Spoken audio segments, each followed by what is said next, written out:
I didn't expect these updates for the 2025 Corolla. We get a new FX edition, which harkens back to the 1987 FX hatchback. Unfortunately, this is a sedan. It's not going to have that same treatment, but I want to go over some of the images here of this special edition, and then we're going to get into the sales of not only Toyota for the month of April, but we're going to get into the sales of Honda, Acura, Hyundai, Kia. They're on fire right now. Mazda, Subaru. So there's going to be a long video. Make sure you have your snacks and drinks ready. But we're going to first break down this new 2025 Corolla and the new information about it that I was not expecting. It's not unnormal to get a special edition, and this FX is pretty cool. Doing a little retro grab at our hearts, right? You know, the FX came out before I was even born, so I don't have any special ties to it. I love the retro design of the original FX, the hatchback, but let's talk about what they're doing here to make the Corolla sedan a little bit sporty. Okay, we have blacked out accents everywhere, blacked out Toyota badge here, blacked out roof, blacked out window surround, black mirrors, 18-inch wheels that are machine finished, unique to this FX. I keep on calling it like XT for some reason, but FX. We have a blacked out spoiler, blacked out rear garnishes, Toyota badge, dual tip exhaust. This is also lower. I don't know how much lower. It's probably like a ½ inch lower. But they have put lower springs on it, and it looks pretty cool overall. Very happy. It's available in, I believe, black, underground, and one other color, ice cap. So kind of like a white, obviously. But here's a big surprise. We have a 10.5-inch screen that we have not seen in a Corolla or Corolla Cross. So expect this screen to come into the Corolla and Corolla Cross for 2025, which is awesome. I was not expecting that sort of technology upgrade until we got the new generation of Corolla as a 2027 model year, more than likely. Leather wrap steering wheel. We have orange accents on the shift boot, the dash stitching. This is based off of the SE grade. Like the XSE, likely it gets the larger screen here. Has a wireless charger like the XSE. There's that spoiler, it's looking good. And then we have these cloth seats with nice orange accents, very breathable compared to the XLE's Softex sweat bath seat. So orange accents and stitching here on the armrest areas. Pretty cool. I'm excited for this Corolla FX. And if I keep calling it XT, I'm sorry. I'll do my best to edit that out. But yeah, the 10.5-inch screen was a nice welcome addition here to the new Corolla. We don't have pricing, and we don't have more details like packaging. So stay tuned for that. We'll have more information fall of 2024. All right, so the Corolla's up 23%, Toyota up overall 15%, Lexus up 17%. Camry sales were down 7.5%. Why?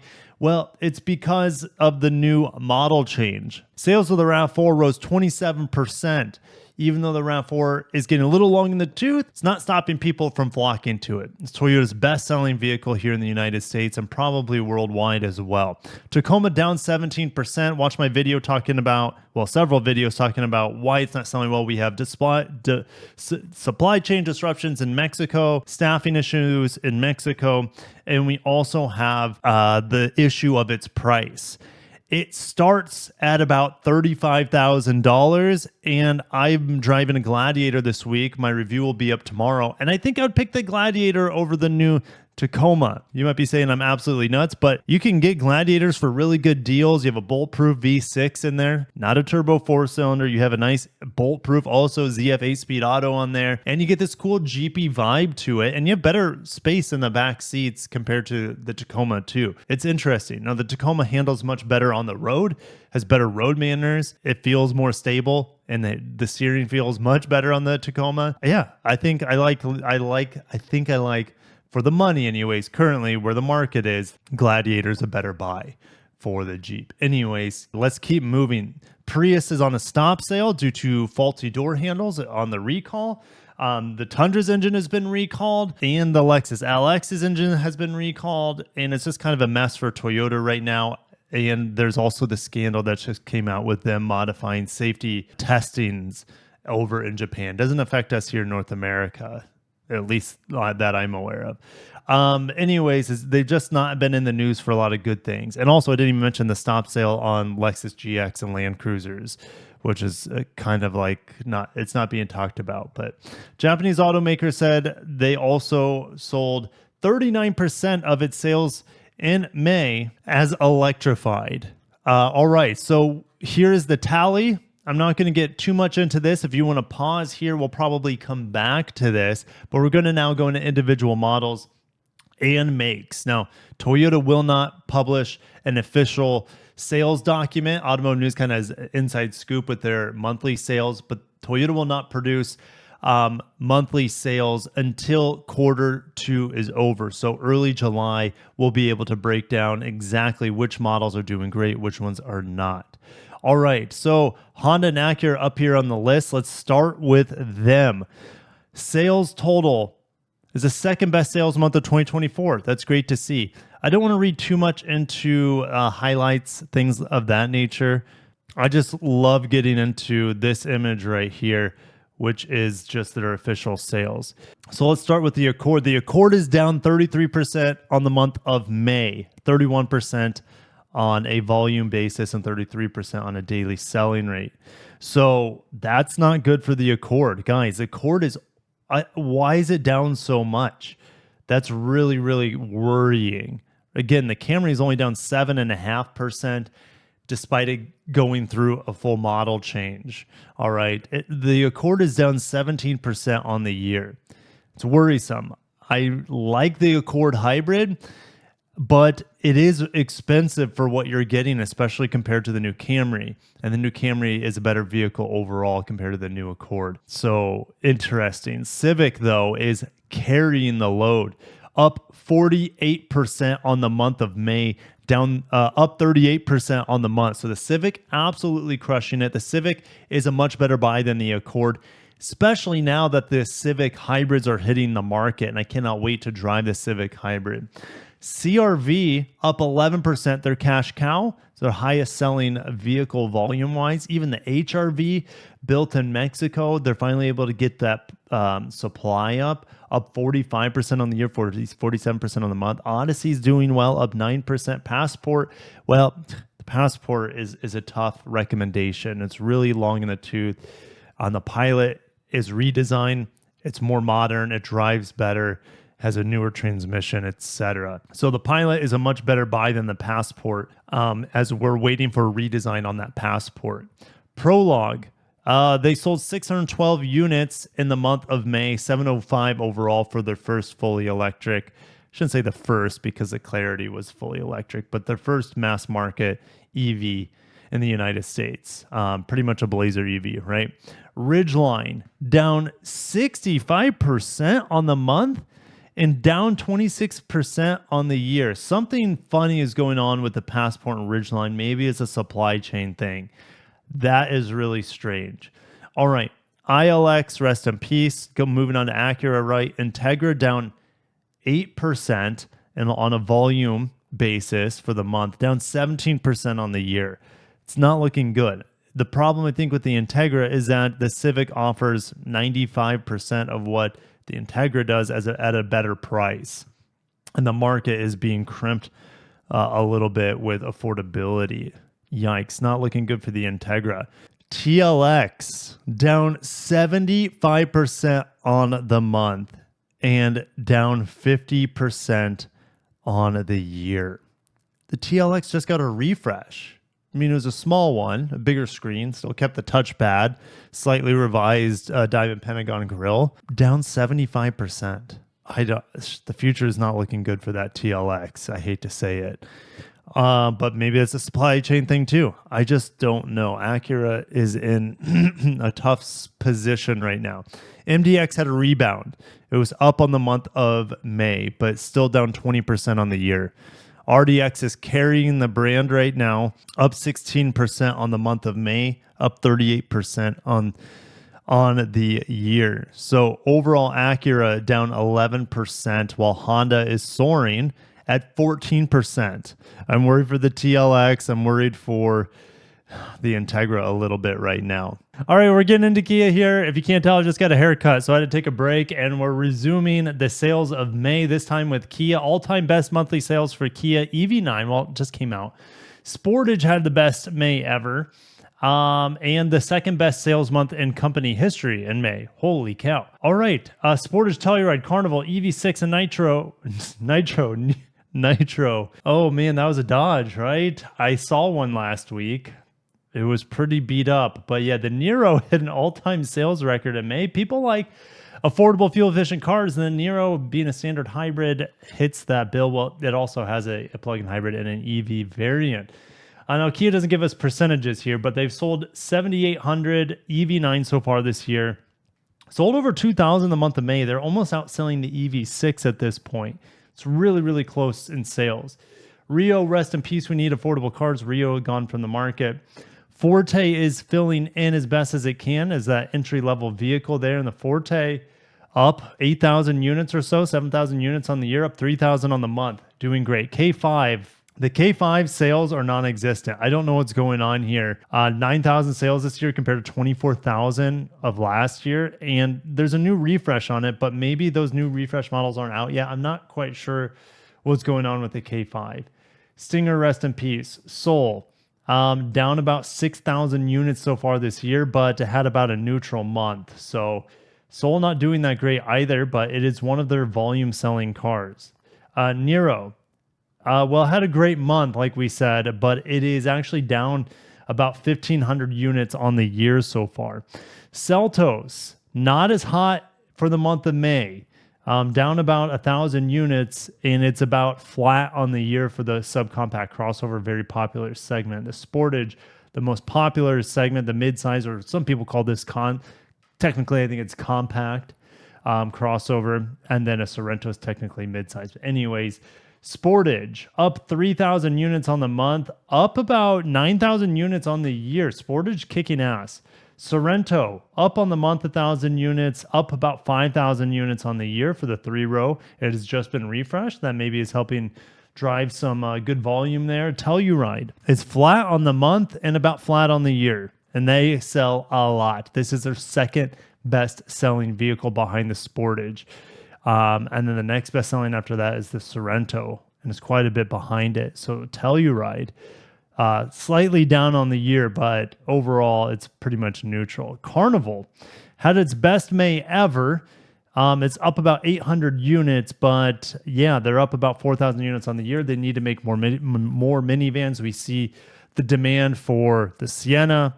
There's, well, gosh, what was it? The Odyssey was up 9%. So Kia is doing really, really strong here, despite the K5 being just missing in action, the Rio being discontinued, and the Stinger being discontinued.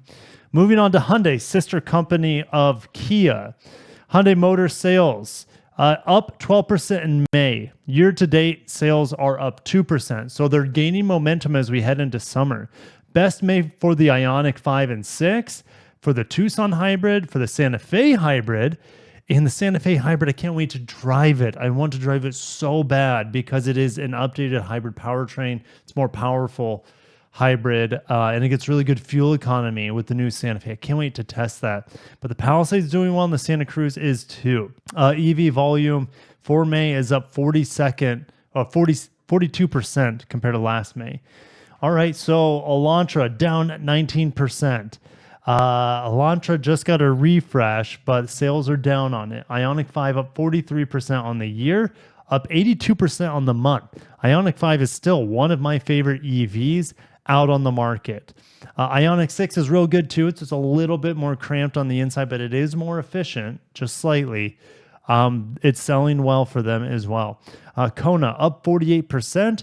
Get the base CVT, skip the turbo model, or get the fully electrified Kona if you can get a screaming deal on a lease deal on the electric Kona. But the electric Kona is definitely the best one to drive. Yeah, anyways, moving on. Nexo, whatever, fuel cell. Palisade up 45%. So we saw the Telluride. Let's go back to Kia. The Telluride has sold 45,000 units this year. So is the Palisade, but the Palisade had maybe some really bad supply chain disruptions in the previous year or so. But they're getting that volume up, so it's about even with the Telluride now.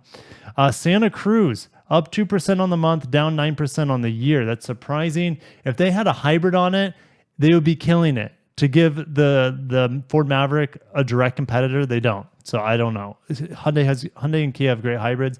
For some reason, they haven't put it on the Santa Cruz pickup truck. Riddle me that. Santa Fe down 5% as they switched over to the new model. It's down 5% on the year, but they're gaining momentum, up 10% on the month. Sonata up 55% on the month, up 7% on the year. So who said midsize sedans are dead? The Sonata is here to say, hey, Camry, I'm positive. Hey, Accord, I'm leaving you in the dust, at least in terms of comparing to itself. Now, they've sold 25,000 units. If we compare that to Honda, the Honda Accord is at 68,000 units, and the Camry's more than that. I just don't know the total tally for the Camry since Toyota doesn't publish their numbers unless it's quarterly. Anyway, Sonata doing quite well with a new refresh, seemingly. Tucson down 4% on the month, down 5% on the year. It kind of got a refresh with newer interior technology pieces. A slightly revised grille, if I remember right. But the Tucson hasn't changed a whole lot. And Venue saw one this morning or yesterday night, I'm trying to remember, up 3% for the month, down 21% on the year. Ouch. People need affordable cars, and the Venue just isn't available at a high enough volume to make a difference. It should be selling about the same as the Kia Soul. Kia Soul is selling 24,000 this year, and this is less than half for the Venue. For Mazda, unfortunately, it doesn't look like I have numbers for them, which is surprising. Yeah, they just kind of talk about production and sales, but it doesn't go over like individual model sales. So I don't have Mazda for you guys. I apologize, but we do have Subaru. June 3rd, all right, so we're up to date here. Subaru reports May 24 sales. So May sales up 7%. Outback achieves top seller position, best ever month for the Solterra. Watch my Solterra review. The Solterra is a good buy at $300 a month for a lease payment. I wouldn't recommend buying it. It's residual, its value is going to plummet, but that's why you lease EVs. All EVs should be leased, in my opinion. 22 consecutive months of yearly month-over-month growth. So Subaru is on a tear. Speaking of not a tear, the Ascent is on a descent here. Down 19% on the month, down 16% on the year. I honestly think that the Ascent could be replaced with a fully electric version coming out of Kentucky alongside the Highlander EV. I think that could happen, and it would be more competitive than the current Ascent. All right, BRZ, minus 64%. Don't know what's happening with the BRZ and GR86, but maybe they're lowering production because sales have fallen off. How many people are buying new sports cars right now? It's not helping. All right, Crosstrek, up 32% on the month, up 3.3% on the year thanks to this monster month. So the Crosstrek has turned the corner, gaining momentum for 2024 summer. Forester up 45% on the month of May, up 61% on the year. It's just hitting home runs, and I'm getting the new Forester today for review. Stay tuned. Really enjoyed the Forester Wilderness that I tested out a few years back. Impreza down 38% for the month, down 24% on the year. Feel like it's only a matter of time before they kill the Impreza. Now they refreshed it and made it only a hatchback. It's still not a good buy, in my opinion. Legacy, rest in peace. This is the last year of the Legacy. Outback down 3% on the month, down 5% on the year. It's hanging in there. Solterra up 245%. And the WRX down 40%. Why is this down? Well, like the BRZ, likely sports cars just aren't selling great. And yes, we just got that WRX TS announcement, but I was not happy with that announcement overall. I guess it's good to have choices, but it's going to cost $45,000 or more. And it just doesn't make sense to me. So WRX being down 40%, Impreza being down about 40%, and the BRZ being down massively as well. Unless you're a Subaru crossover, your future is not looking great. Subaru needs to have a pickup truck. They need to bring the Brat back or the Baja. Subaru would be killing it with, Toyota, any of these companies, Mazda, Toyota, Honda, all of them would be killing it with a Ford Maverick competitor. You might be saying, Kirk, the Santa Cruz sales are not that hot, but the Santa Cruz doesn't have a hybrid.